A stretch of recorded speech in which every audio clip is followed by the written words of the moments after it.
नमस्कार दोस्तों, स्वागत है आपका आर्टिस्ट लॉजिकल वर्ल्ड में, जहां कानून को समझना आसान है। आज हम बात करेंगे भारतीय संघीय ढांचे की समस्याएं और चुनौतियों पर। ये टॉपिक यूपीएससी और जुडिशरी दोनों के लिए बेहद महत्वपूर्ण है, तो वीडियो को अंत तक जरूर देखें।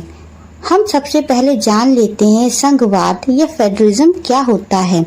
संघवाद का अर्थ है एक ऐसा शासन तंत्र जिसमें शक्तियां दो स्तरों पर बांटी हों, केंद्र सरकार और राज्य सरकार। भारत एक क्वासी फेडरल देश माना जाता है, यानी इसमें संघात्मक और एकात्मक दोनों के गुण होते हैं। यह बात सुप्रीम कोर्ट ने SR बोमई केस 1994 में भी स्पष्ट की थी। आज हम बात करते हैं उन प्रमुख समस्याओं की जिनका सामना भारत की संघीय व्यवस्था को करना पड़ता है। केंद्र की शक्ति का प्रभुत्व। भारतीय संविधान में केंद्र को अधिक शक्ति दी गई है। अनुच्छेद 356 प्रेसिडेंट्स रूल का दुरुपयोग, राज्य सूची में हस्तक्षेप या राज्य सरकारों की व्यवस्था पर प्रश्न उठाता है। वित्तीय असंतुलन। राज्य सरकारों की आय के स्रोत सीमित हैं, लेकिन खर्च अधिक। केंद्र जीएसटी के जरिए ज्यादा राजस्व प्राप्त करता है, लेकिन राज्यों को अनुदान पर निर्भर रहना पड़ता है।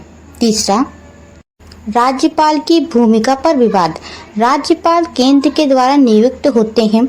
कई बार उन्हें केंद्र का एजेंट भी कहा जाता है।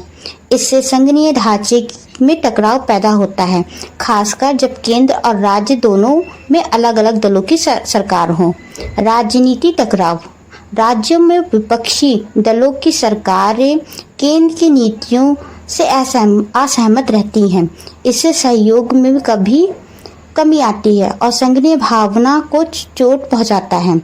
पांचवा, संसाधनों और योजनाओं में असमानता। केंद्र प्रायोजित योजनाएं राज्यों पर थोप दी जाती हैं, जिससे राज्यों को अपनी प्राथमिकताओं के अनुसार काम करने की स्वतंत्रता नहीं मिलती है। अब हम जानते हैं कुछ संवैधानिक सुधार जिससे भारतीय संघवाद और मजबूत किया जा सकता है। पहला, राज्य सूची में पूर्ण व्यवस्था। राज्यों की अधिक वित्तीय स्वतंत्रता। राज्यपाल की नियुक्ति की प्रक्रिया में पारदर्शिता।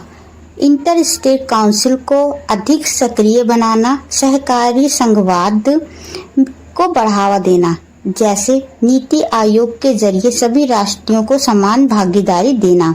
तो दोस्तों, भारत की संघीय संरचना भले ही कुछ चुनौतियों से जूझ रही हो, लेकिन सही नीति और सहयोग से इसे और मजबूत किया जा सकता है।